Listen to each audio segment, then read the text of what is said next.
नमस्कार, India news Madhya Pradesh Chhattisgarh देख रहे हैं आप। आपके साथ मैं हूं रोशनी सिंह। बुलेटिन की शुरुआत करते हैं। आपको बताएं, भोपाल में आज से 3 दिवसीय आईएएस सर्विस मीट का आयोजन किया जा रहा है। आज प्रकाशन अकादमी में इसका आयोजन होगा। मुख्यमंत्री doctor Mohan Yadav IAS service meet का शुभारंभ करते नजर आएंगे।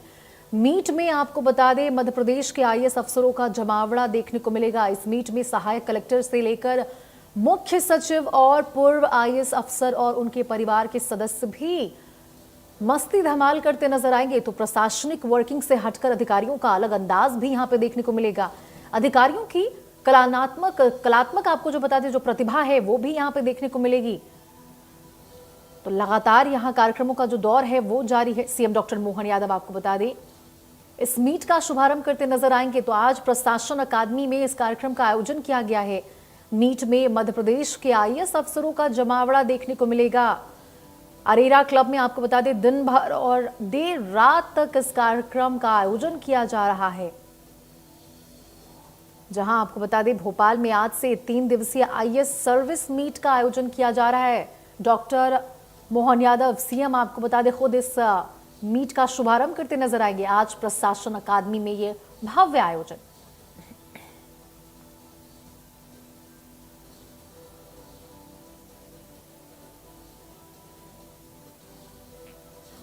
और आईएएस की 3 दिवसीय जो मीटिंग होने वाली, जो आयोजन होने वाला है, उसको लेकर भोपाल से सीएम भी लाइव है।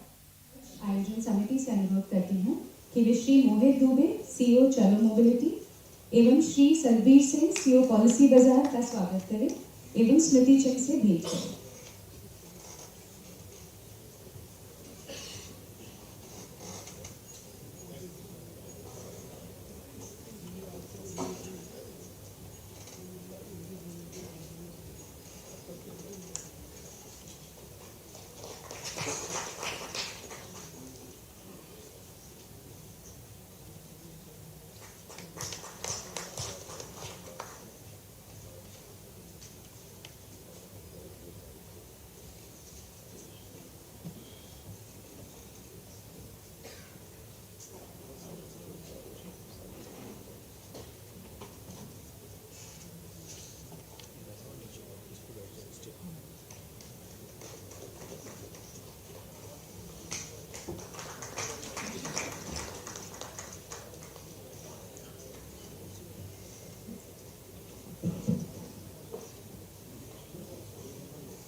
कार्यक्रम के अगले क्रम में मैं Madhya Pradesh IAS officers association की ओर से स्वागत भाषण हेतु एसोसिएशन के अध्यक्ष श्री मनीष श्रीवास्तव को सादर आमंत्रित करती हूँ।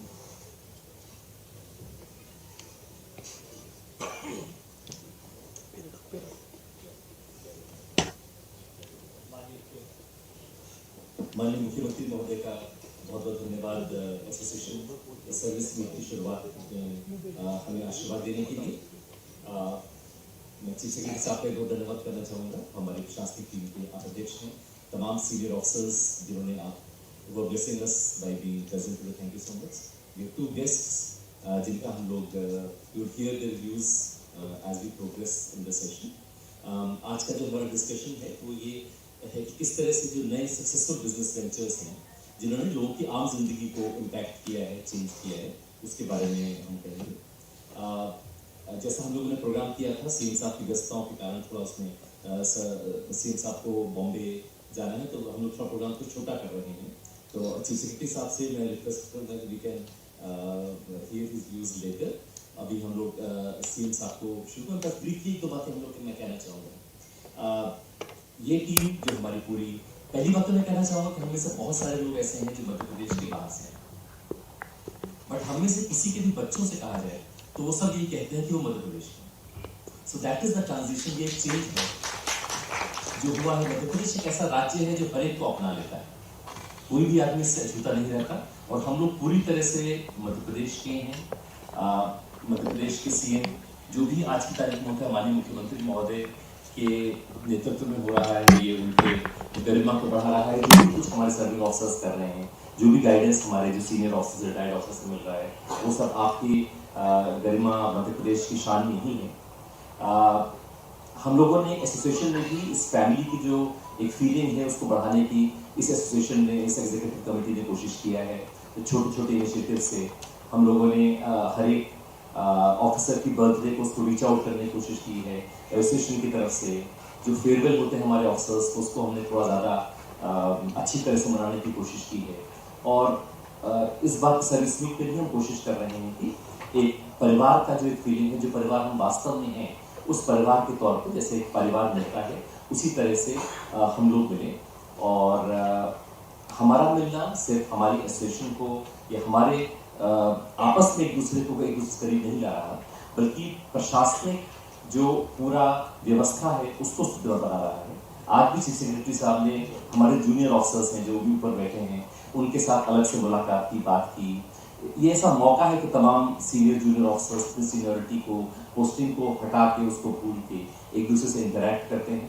तो ये 3 दिन जो है ये सिर्फ इट्स नॉट जस्ट अबाउट कोई अंताक्षरी या कल्चरल मीट जो शाम को है या सिर्फ उस तक ही सीमित नहीं है। पर अवसर पर आप सब माननीय श्रीवास्तव जी,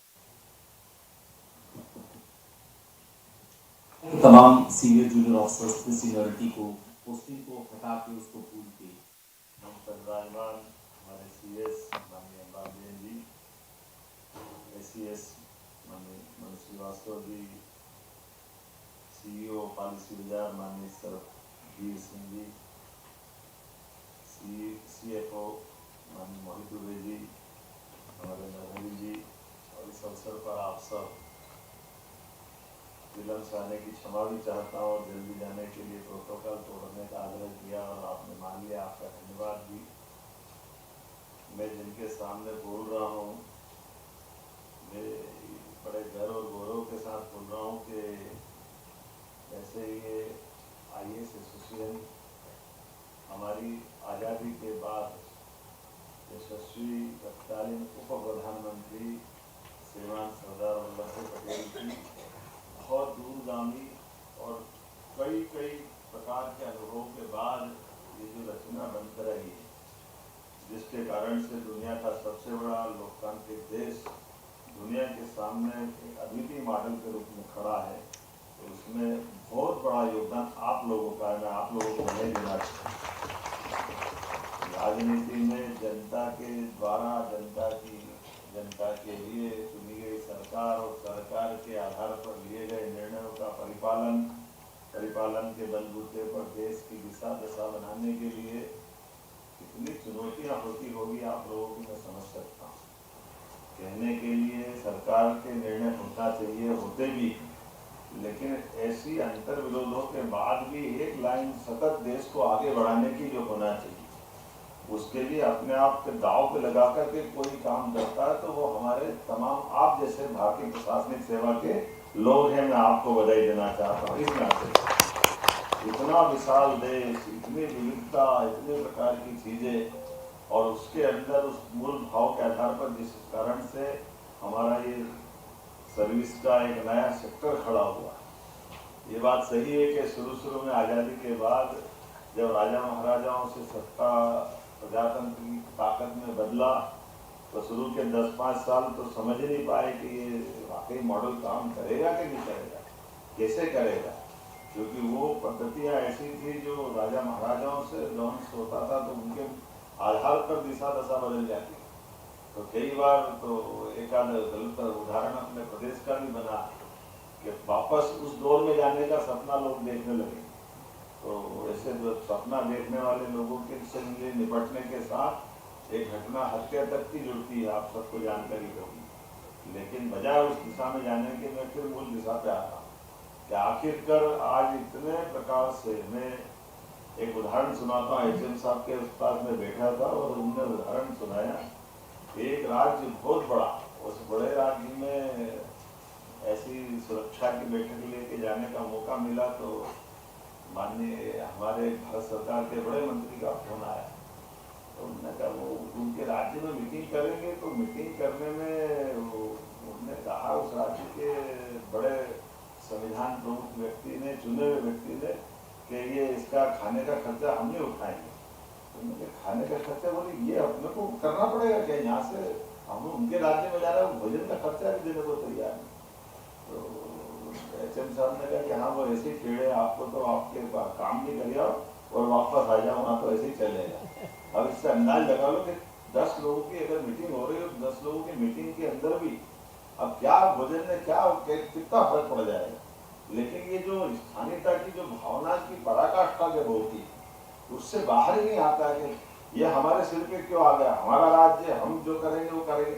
तो ये जो संवैधानिक व्यवस्थाओं में खासकर संघीय प्रणाली, सरकार का अर्थ केंद्र सरकार, और केंद्र सरकार को सहज रूप से स्वीकार करे, ये जो भाव लाने में बड़ी भूमिका मुझे मालूम है मध्य प्रदेश के हमारे अधिकारियों की, जिन्होंने बहुत अच्छे से काम करके इस भेदभाव को खत्म करते थे। देश भर में अपनी पहचान बनाई, दिल्ली में भी बनाई, अपने प्रदेश में भी बनाई, और धीरे धीरे करके कई राज्यों में इस मॉडल को अपनाते चले गए कि आखिरकार भारतीय सरकार सबके साथ अपने अधिकारियों का भी, उनकी इज्जत का भी, उनके कार्य व्यवहार का भी, उनके सोचने का, उनके काम करने का, कई कई कारणों से। अब ये मैं दोबारा दोहराना नहीं चाहूंगा, लेकिन मध्य प्रदेश के अंदर तो हमारे लिए ऐसा लगता है ये प्रयोगशाला भी है, जो अच्छे काम करने के लिए नवाचार करती रहती है, जो बाद में कई लोग फॉलो करते हैं। मुझे इस माध्यम से बधाई देना चाहूंगा कि हमारे लोग अच्छा से अच्छा, गरीब से गरीब लोगों की सेवा कैसे कर सकते हैं, लगातार नवाचार करते हुए, नवाचार में आखिरकार अंत वही है। हो सकता है सिस्टम को कई बार हम दाएं बाएं ऊपर नीचे करते हैं, लेकिन जब हम नीचे जाते हैं तो नूतन नए नए आइडिया भी आते हैं। और ये जिनके सामने मैं बोल रहा हूँ उसमें अनुभव से पगे हमारे अधिकारी भी है, और नई ऊर्जा से भरे युवा भी है, नई पौध भी बहुत उतनी सक्षम है। और ये सब मिलकर के ताना बाना हमारे प्रदेश को गौरवान्वित करता रहता है। और यशस्वी प्रधानमंत्री के नेतृत्व का समय तो वाकई अद्भुत है। एक अपने लिए सौभाग्य की बात है, जब हमने अतीत के काल में स्वामी विवेकानंद जब कहते थे कि शताब्दी भारत की होगी, तो बीच के 10 साल 15 साल पहले तो ऐसा लगता था कि ये महापुरुष बोल भले गए होंगे, लेकिन ये चरितार्थ होने में बड़ा कठिन है, ये मुश्किल लग रहा है। जब चारों तरफ देखते थे तो निराशा का माहौल दिखता है, लेकिन अब लगता है कि नहीं, उन्होंने जो बोला था तो अभी तो ये शुरुआत हुई, उसके लक्षण चारों तरफ से दिखाई दे रहे हैं। अब कौन सा वो देश है जो भारत के साथ मित्रता नहीं करना चाहता है, कौन सी वो परिस्थितियां जिसका भारत मुकाबला करने में सक्षम और सबल नहीं। और ये भी आनंद है इस बात का, ये उदाहरण अच्छा है, माननीय मोदी जी ने कई कई चीजें नई प्रकार कर दी। रिटायरमेंट के बाद भी घर से बुला के आपको काम दे सकते हैं, ये मोदी जी ने करके दिखाया है। ऐसे कई अधिकारी हमको दिख रहे हैं, क्या योग्यता की कमी नहीं, लेकिन योग्यता की इज्जत करने वाले भी आज भारत सरकार में, सरकार के अंदर बैठ के सरकार चला रहे हैं। मुझे इस बात की प्रसन्नता है। अब आप कभी लाइन से देखो तो अजीत डाभोल तो वही चले गए, वास्तव में तो मनमोहन सिंह की सरकार में रिटायरमेंट हो गया, लेकिन उनको बुला करके एनएसए का प्रमुख बना करके उनकी योग्यता का लाभ लेना। और ऐसे कई सारी चीजें हम तो मान के चलते हैं। आपने सीएस से लेकर ये पूरा मंच, और आप सब ऐसे अच्छे आइडिया, अच्छे विचार के लिए माननीय प्रधानमंत्री के नेतृत्व में हम भी अपने मध्य प्रदेश के अंदर सारे नवाचारों को भी जोड़ के चल रहे हैं। और इस सब प्रकार से ये कभी कभी लगता है कि थोड़ा जल्दी कर रहे हैं, लेकिन जल्दी नहीं कर रहे, सही समय पे कर रहे हैं। सही चीज सही समय पे हो जाए तो वो काम वजन नहीं लगता है। पूरे साल पढ़ते रहो तो परीक्षा कभी भी ले लो, उसका आनंद आता है।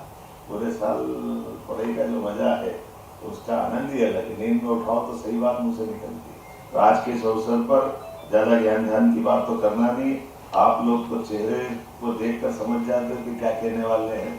मुंह खोले उसके पहले पढ़ ले तो क्या बोलेंगे, और ये आने वाला तो उसके पहले तैयारी कर ले तो इसको कैसे चलाना है। क्योंकि हमको सब तैयारी आती है ना, ए प्लान, बी प्लान, सी प्लान, डी प्लान, जितने प्लान आते कहाँ से। भगवान करे ऐसे प्लान आते भी रहे, लेकिन उसकी दिशा सही साथ रहे तो बात बन जाएगी। मैं इस माध्यम से आपके सबके होनहार लोगों की इस तरह से मैं आपकी इज्जत भी करता हूँ और सम्मान भी देता हूँ। लेकिन ये बात भी सही कि सेवा पाना हर किसी के बस की बात नहीं, लेकिन सेवा कर पाना और बड़ी बात है। आप सब सौभाग्यशाली हो जिनको परमात्मा ने वो यश दिया है जिसके माध्यम से आप बड़े से बड़ा काम कर सकते हो, लोगों की सेवा कर सकते हो। ये बड़ा यश है। और हमारे यहाँ तो नर सेवा ही नारायण सेवा है। गरीब आदमी के लिए हम कुछ कर पाए, इससे अच्छी क्या बात है।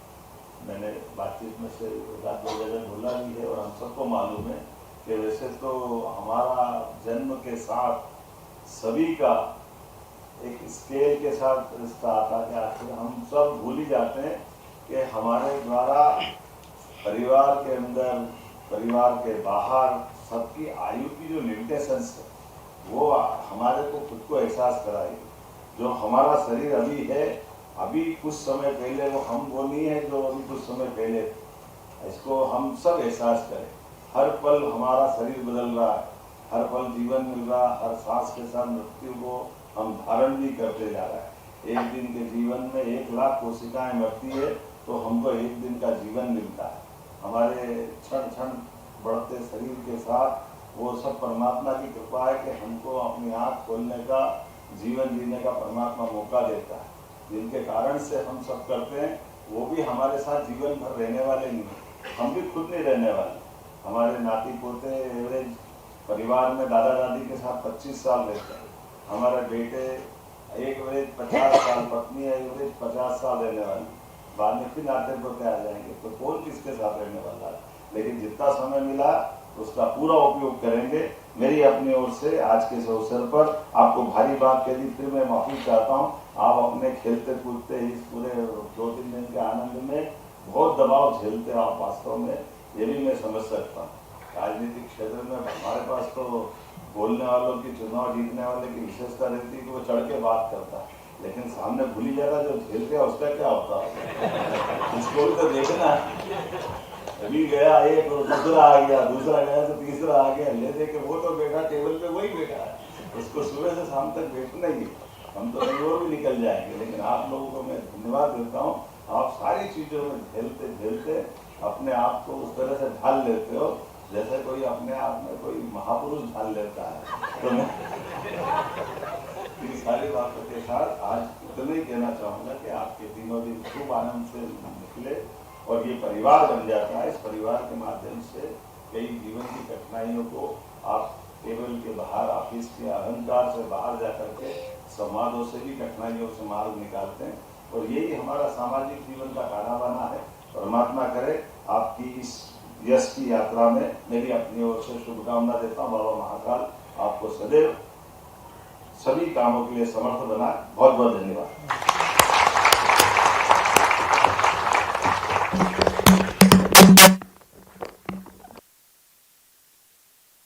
इंस्पायरिंग वर्ड्स के लिए बहुत बहुत धन्यवाद। आपका विश्वास और आपका नेतृत्व हमें मार्गदर्शन देता है।